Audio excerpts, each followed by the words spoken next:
Hello again, this is Captain John, and today I want to talk about a sailing emergency where you might hit a submerged object or run aground and punch a large hole or crack into the hull of your sailboat.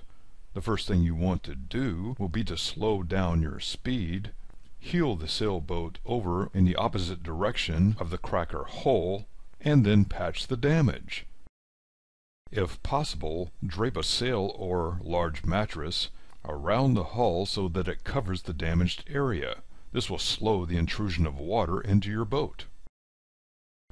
On the inside of your hull, make a strong back and cushion compression patch. A strong back can be any square object like a large book, a hatch cover, or a piece of plywood. Place this directly on top of a cushion or mattress that covers the hull. Place a second cushion or mattress on top of the strong back. Form a brace with a spinnaker pole or oar or whisker pole. Here you can see we've jammed the bottom of our brace into the cushion nearest the patch and the other end to the overhead or bulkhead. We've also placed an orange cushion on the far side to help hold the brace in place.